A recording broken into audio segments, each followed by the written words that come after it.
Bonjour, très chers compatriotes. Ezali Wabino Pierre Mike Mulowai. Les autres toujours relevé la situation il y a République démocratique du Congo. Makambozo le Kanakati ya République démocratique du Congo.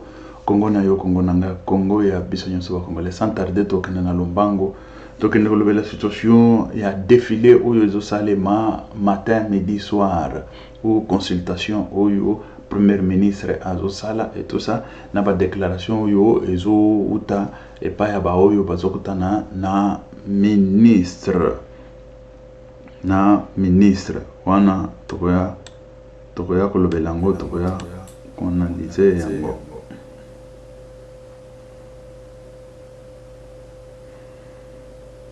et voilà tokoya kolobela yango tokoya koanalyse yango po toyeba situation eza ndenge nini.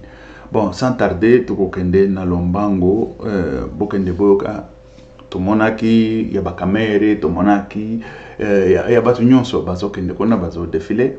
Bon, toujours koloba boy. Union sacrée, quand on parle d'union sacrée, union sacrée, ce n'est pas que ozala ministre, ozala nani, et tout ça. C'est ça le grand problème. Parce que l'Union sacrée Yangoana est à peu près 80%, il y a un parti politique dans la République démocratique du Congo. Mais ce que 80% wana ceux qui 15 000 partis politiques dans le Congo 15 000 partis politiques. Ça c'est un. Et DD, le regroupement politique, ce que le parti politique wana c'est le regroupement wana. Ce qui combien de regroupements partis politiques c'est 1000 et c'est combien regroupement partis politiques na Congo wana. Bon, sikoyo na ba regroupement nyonso wana bango nyonso balingi ba ministre sambe ba incompétent wana balingi ba bango tout ba ministre ba nani Congo depuis 1960 til lelo etongama te.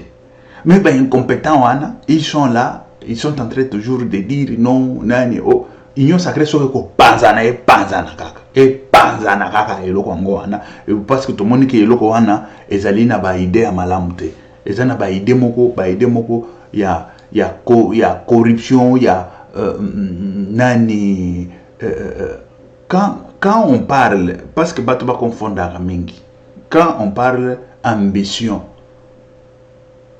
bon mutu akozala na ambition ya kotambwisa mutuka mais il faut akende na auto-école et valider. C'est pas que y a lobby que non ngai na koki na ngai kotambwisa mutuka obandi kotambwisa bakokanga yo bakokende boloko biloko wana eza kala na poto wa kala to banda kotambwisa sans permis surtout bu bangwati yo nini kende boloko juge zozelanga likambo nini ya permis mbango bato babimisa ba permis et c'est ça sikoyo ambition politique eza ndenge mususu na diriger la République. Et c'est ça, il faut que ndakatolo baka biloko yango parce que na classe politique oyo ya République démocratique du Congo bango bazo comprendre te bango bazo mona vous avez ambition politique c'est ce que veut dire au comme ministre au commune tant aux comme ministre c'est pour servir la République. C'est pour quelque chose même le roi abotama za roi mais tant zokola poko ta comme roi azotala sikosima tali mais non j'étais roi naza roi mais qu'est-ce qu'il faut c'est pas que je ne peux pas me former moi je suis roi nakotika la roi c'est fini je suis là je règne et puis je dirige c'est fini mais non le roi est là azotala qu'est-ce que je veux faire pour un peuple botanga ba histoire ba roi même na Bible tamba zolo ba que Élisée roi ta yoki mwasi azoloba o ngana pesa ki mwana nanga lobi toliaki nzala eleka ebele na Israël ngana pesa ki mwana tolia yo pe pesa ya yo mukolo mwana akimi na ko pesa mwana te roi ta yoka ki lolenga wana aleli apasoli bilamba alobi non mon peuple ne peut pas périr comme ça na nzala alobi prophète Élisée ta na kozoye Élisée yoki bonbongo à lobby à la même heure il y aura l'abondance en Israël. biloko wana c'était ce qui veut dire kozala comme ambition ya politique ya chebiso eza ambition oyo politique oyo normal te ezaka moyibi ozomona mutu moyibi ezokende na kosala yengo nini ndini il faut mi kwanza ko moyibi ezosala yepo mi kwanza ka mingi bomana kama moyibi wana tani niko yiba ezosala boya ezo mi kwanza nde makambo ezoleka na Congo eza ambition politique te. Ce n'est pas l'ambition politique. Toujours que très chers compatriotes, toujours que bon que batouana baniye ko yiba et tout ça. Et c'est comme ça. Et wana eloko liboso. Mais nalinga ki na kotango na muzindo de façon que peuple a kenda comprendre c'est quoi. Parce que le loyo toujours loba, la République démocratique du Congo est en danger et surtout Kinshasa est en danger. Na okende ko sabino Kinshasa est en danger na nini. On peut perdre en un clin d'œil 8 millions de morts, 8 millions de personnes. Oyo boyoki na guerre na S1 et tout ça. Mais à Kinshasa là, on peut perdre Batu Lurenda. Pas seulement Kinshasa, na Brazzaville. Mais Brazzaville, basi balali pongi, balobela kangote. Bango bazaka surveillez le fleuve. Tama yeye beti bango mbata et surveillez le fleuve. Mais nazo bisabino que à Kinshasa, ceux qui tozuba précaution te, toyebi nini ya kosala te. Voilà, d'abord ministre et tout ça. Ce sont des voyous, des criminels. Ils vont tuer les gens à Kinshasa là-bas et puis ils vont partir. Parce que la justice au Congo, ça ne fonctionne pas. Si la justice fonctionnait correctement, tous les ministres là, on pouvait. Tu es ministre aujourd'hui, demain tu es en prison. Tu es ministre aujourd'hui, demain tu es en prison. Pourquoi? L'incompétence. Tu es ministre aujourd'hui, demain tu es en prison. Pourquoi? Pour l'incompétence. Parce que lorsque vous êtes ministre et les gens meurent, c'est à votre responsabilité. Vous êtes chef, vous êtes ministre, vous êtes nommé, c'est pour sauvegarder le peuple et leurs biens. Et lorsque vous ne gardez pas le peuple et leurs biens, vous êtes le responsable numéro 1 et direct. Vous devez être arrêté et mis en prison. Mais eux, c'est les ambitions. Quand on parle des ambitions politiques pour eux, c'est tu es dans un parti politique et oh yeah. Ce qui est parti, oh yeah. C'est ça ambition. Vous badinez ou quoi? Ambition, c'est sauver le peuple. Je vous dis, toujours que Nangaliema, c'est hier là, la pluie a battu Ngaliema. Moto na bande okende, na sauvé moto. Et l'entreprise na là. Mais chance maye zome maye ba jeune mususu bana mususu ba ye ba sauver yo ba na ba tie maboko na ye na moto ba sauver alinga kakende na ye na moto to landa nano boke ne bomona et tout ça.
Ça va. Awa besoin les ali nangaliema na kanluka.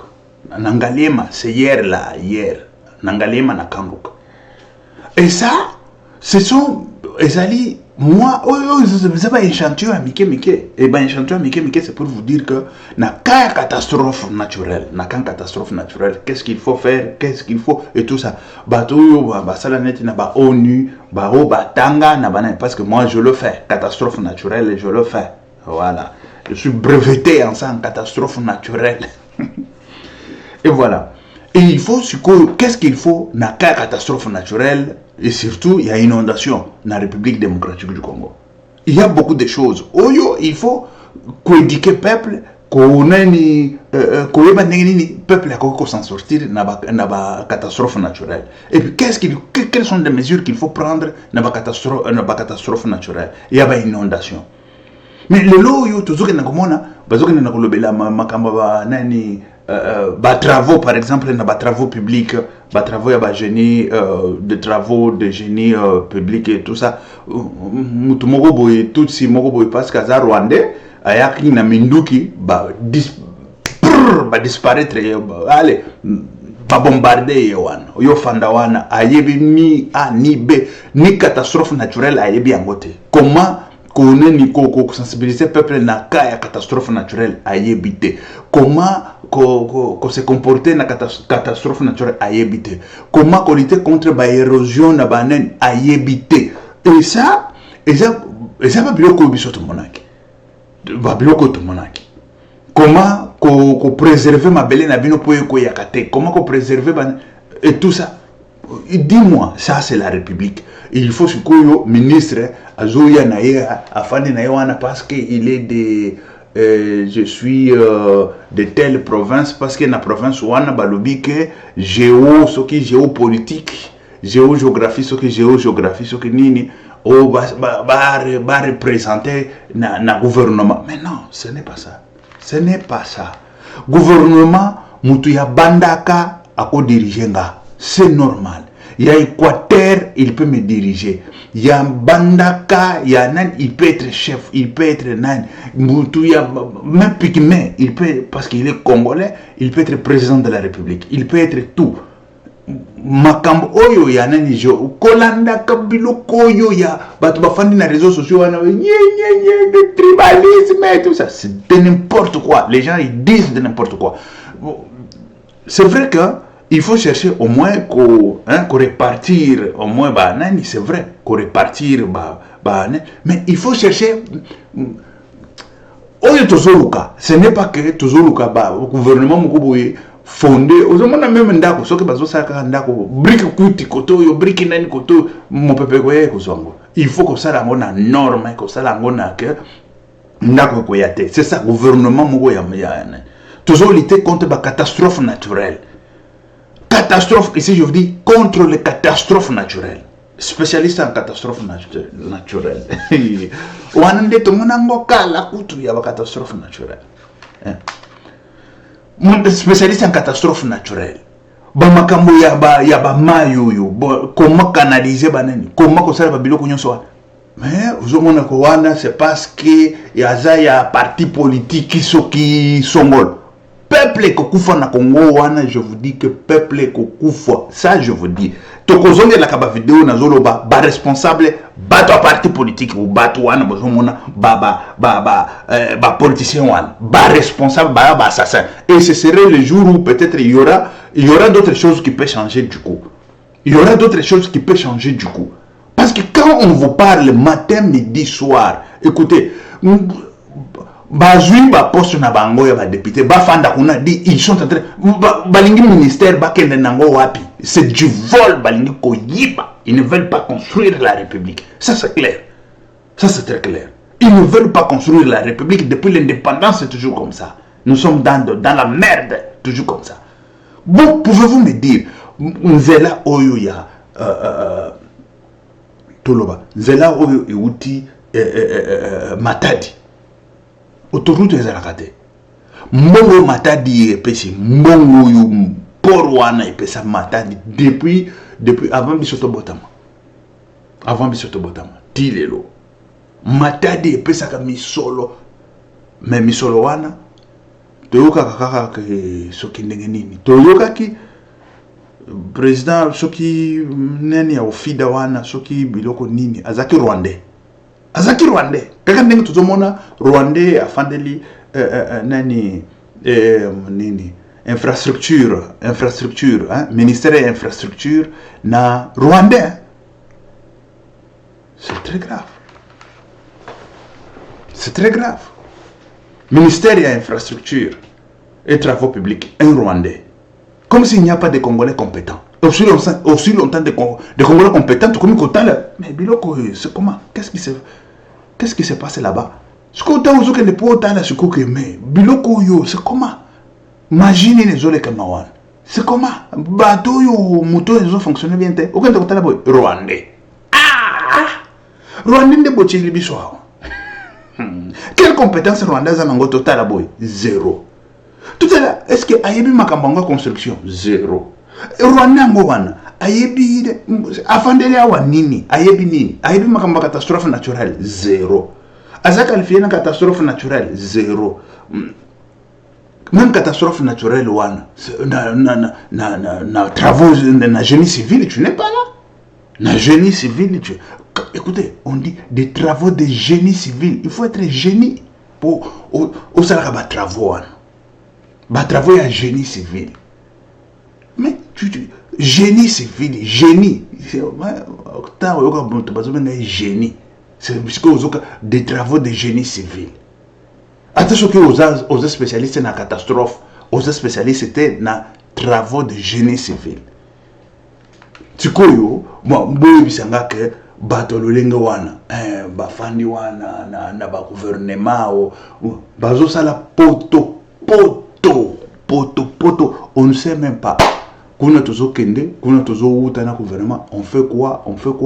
Bon, to banda kotuna, ce que banda kotuna inventaire, ou babenga kana na nani kaka boy inventaire, bilan annuel, totuna batongi nini et ça n'a combien de temps et confie déjà mais ça c'est gravissime tout que na gestion kaka bango batangi ba gestion ozokuta kaka ba catastrophe ezakuna to benga ngo naturalité parce que ça catastrophe créée par l'homme, même pas catastrophe naturelle ezaka créée par les hommes souvent, la plupart, un grand pourcent est créé par les hommes.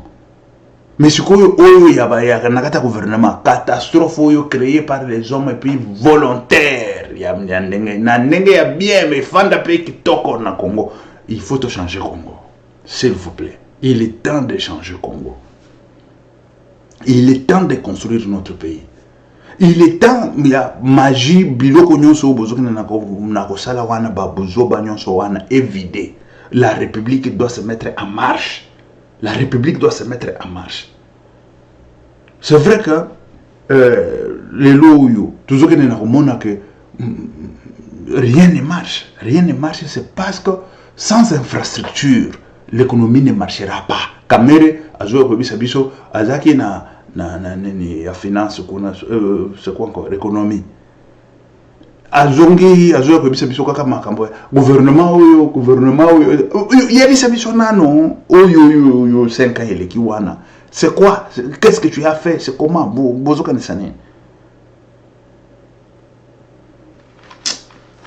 Bozoka nisani. Bolingi bosala pe nini? Bolingi boyela biso nini lisusu ya sika. Ah là là. Bon, situation ya géopolitique wana ou c'est prioritaire mingité. C'est vrai que Bissonyonso, on doit se retrouver, nanani et tout ça, mais c'est pas prioritaire. Pourquoi? Parce que la compétence qui exige Ezali Kotoyo, on prend la compétence le plus vite possible. La compétence qui est, et voilà, Tomatisananon la République.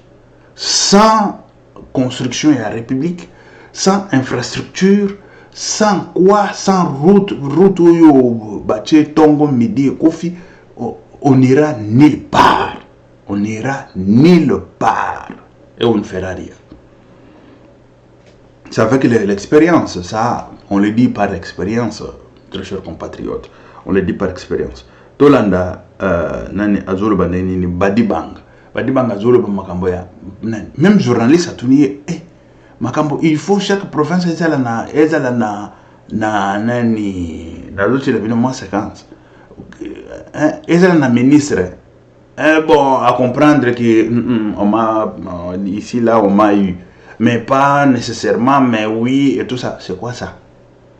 Nous avons besoin ya Batonga, la République. Et quand on parle, quand on lit, il y a nos confrères de l'Est, Bafana na Bandako, Wana Izama Kamona Bangote.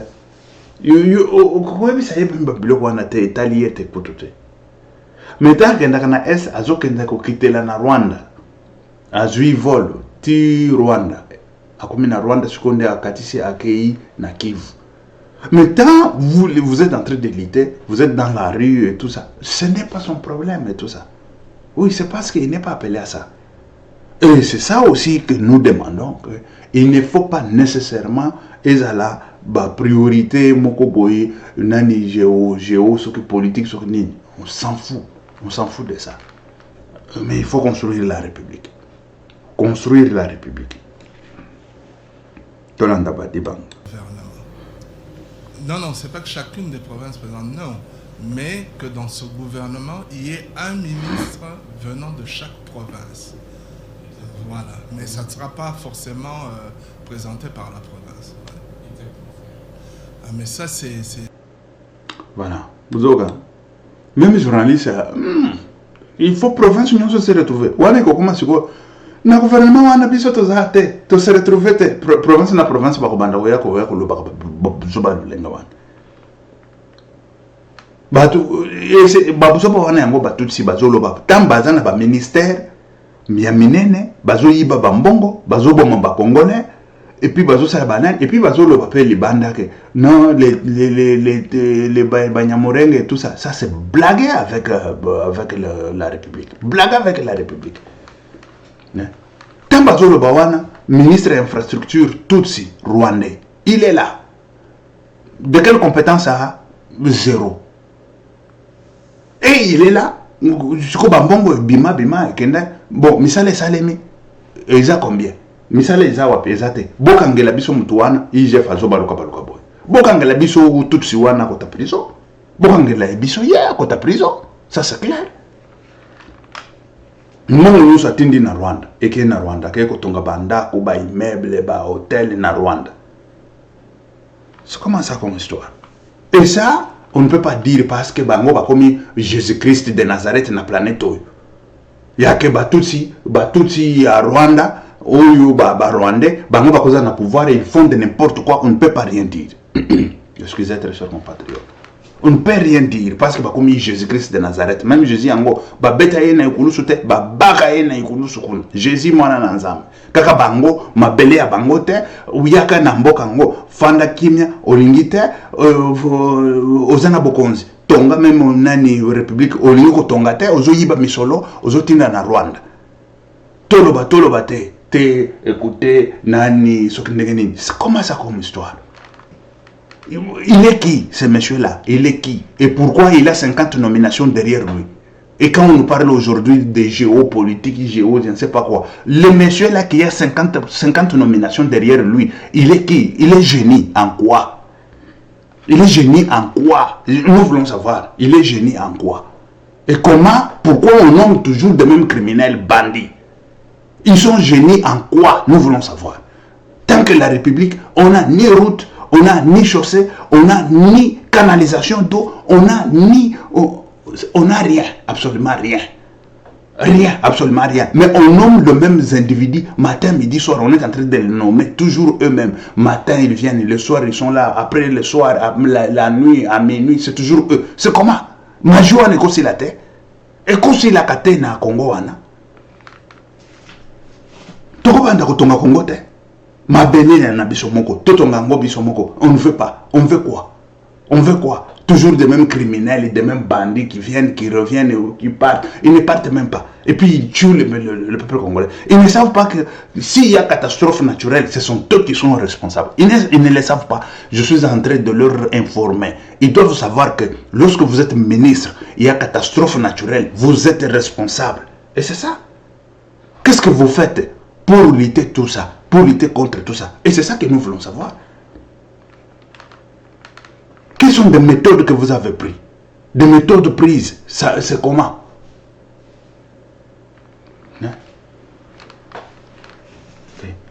Mboka wana iza mutu aya bandiko tonga mwanda kuna yebu yemoko ingénieur yemoko maçon yemoko sokini otali ndako na mona ki nani ya bandako lobao asala ki droit nani c'est qui encore il était notre vieux du quartier il faisait théâtre et après à bandiko lobao en politique babomaki ya koboma Kadiombo il a fait droit. Mais quand on va zolo banda kuna yemo asaraki plan yemo kwa tongaki yemo la telle quand on a dit ah vieux you pay. Mais ici tu dis que tu as fait droit. Mais ce que yo comme architecte quand ou comme ingénieur peut quand.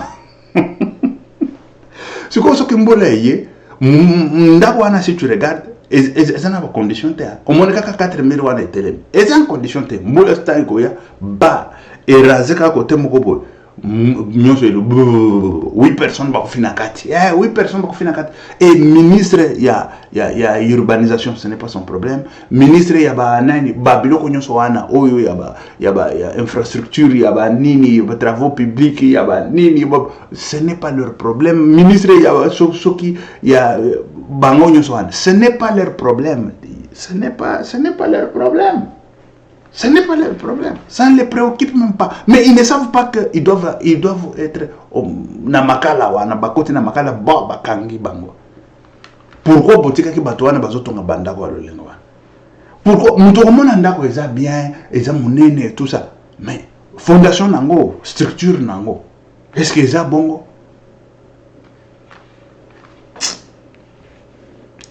Tuzoki na lobelaka bandako ya bato. Banzela.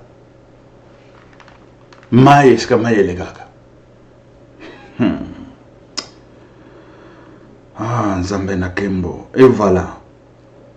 C'est ça que on parlait. L'histoire de géopolitique, ce n'est pas du tout nani base. Non, ce n'est pas du tout base. C'est vrai que vous avez Yakoto, mais ce n'est pas du tout base. Le grand base ya monene ezali kota la mingi.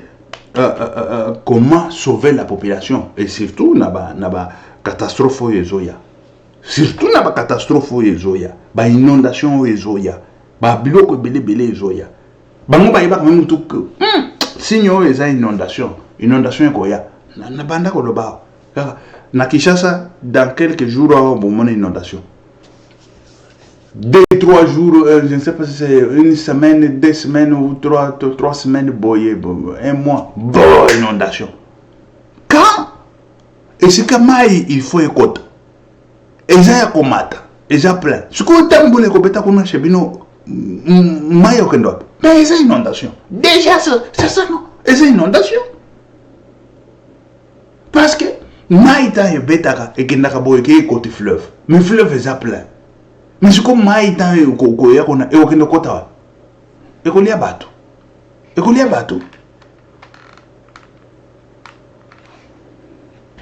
il y a beaucoup de choses où on n'a pas relevé là-bas pas criminel où il y a waté mais c'est parce que mais